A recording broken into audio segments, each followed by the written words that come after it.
Hello student, आप सभी का हमारे चैनल पर स्वागत है। हम लोग आपका आपका नई सेशन 2025 और 26 8 ग्रेड अभ्यास पुस्तिका नई किताब पाठ 1 वर दे। तो आइए प्रश्न 1, निम्नलिखित में से किस पंक्ति में अनुप्रास अलंकार है? आपका 4 ऑप्शन दिया, इसका राइट आंसर सी ऑप्शन है, वर दे वीणा वादिनी वर दे। दूसरा प्रश्न, अमृत पीयूष अमी पर्याय शब्दों में रिक्त स्थान के लिए उपयुक्त पर्यायवाची शब्द कौन सा है? बोला उपयुक्त पर्यायवाची शब्द, इसका राइट आंसर है हमारा सी ऑप्शन, सुधा। नेक्स्ट, बीना बजाने वाली देवी कौन है? बीना बजाने वाली, तो आपको भी पता है कि माँ सरस्वती है। कौन है? तो माँ सरस्वती जी। नंबर 4, कवि किसे जगमग करने को कह रहा है? देखिए इसका आंसर है बी ऑप्शन, संसार को। नेक्स्ट, कवि किसके बंधन काटने की बात कह रहा है? कवि किसके?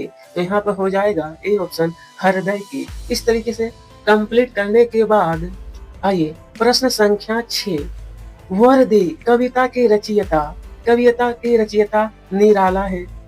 कवि ने भारत में तो अमृत मंत्र भरने की बात कही है। हिंदी कविता को तो मुक्त छंद निराला जी की देन है। नेक्स्ट क्वेश्चन, प्रकाश का विलोम शब्द अंधकार है। उपमा अलंकार के 4 अंग होते हैं, ठीक है। अब जलद मंद्र रव से कवि का क्या आशय है? तो इसका जलद मंद्र रव से कवि का आशय बादलों की गंभीर ध्वनि से है, ठीक है। अब है, कविता में कवि कौन सा निर्झर बहाने की बात कह रहा है? देखिए कविता में कवि ज्ञान का निर्झर बहाने की बात कहा गया है। यहाँ पर थोड़ा सा सुधार करना है, निर्झर है, झ होगा, ठीक है। निर्झर बहाने की बात, तो विद्यार्थी यहाँ पर सुधार करने के बाद वर दे कविता की मुख्य भावना क्या है? वर दे कविता की मुख्य भावना अंधकार के बंधनों से सबको आजाद कराना है। नेक्स्ट, इन शब्दों की वर्तनी शुद्ध करके लिखिए। तो यहाँ पर इसका उत्तर रहेगा मातृभूमि, मातृभूमि निर्भर, भोपरे निर्भर, प्रकाश अमृत। ये आपका शुद्ध रूप है। निम्नलिखित पंक्तियों का भावार्थ, नभ नभ के नव विहग वृंद को नभ पर नव स्वर दे। तो इसका अर्थ है, कवि कह रहा है कि नए आकाश के नए पक्षियों के समूह को नए पंख और नए स्वर दीजिए। यहाँ पर आपको सुधार कर लेना है, ठीक है। इस तरीके से प्रश्न संख्या 15 कंप्लीट होने के बाद आगे, नवजात शिशु के चरण कमल के समान सुंदर है। वाक में उपमान, उपमान साधारण धर्म एवं वाचक शब्द छाटकर लिखिए। उपमान, तो नवजात शिशु के चरण, उपमान कलम है, कमल है, साधारण धर्म सुंदर, वाचक शब्द समान।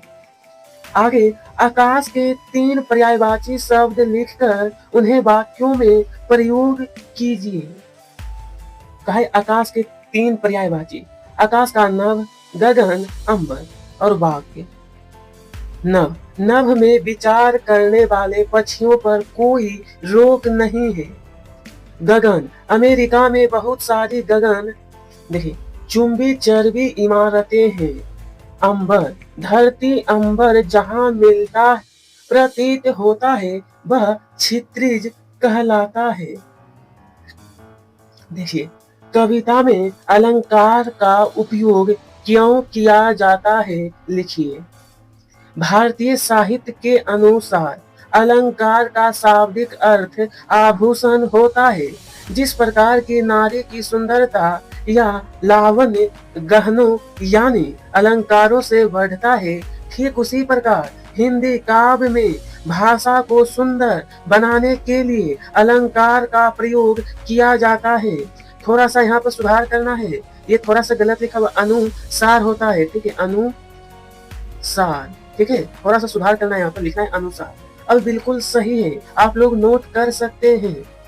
आइए, आप माँ सरस्वती को अपने राष्ट्र के लिए वरदान में क्या क्या मांगना चाहेंगे? हम सरस्वती से अपने राष्ट्र के लिए निम्न वरदान चाहेंगे।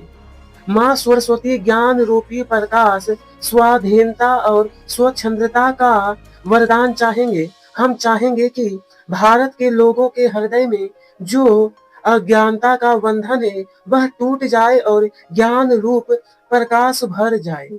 ठीक है, अब है, आप अपने विद्यालय में कौन कौन से नए परिवर्तन चाहेंगे और क्यों? विस्तार पूर्वक लिखिए।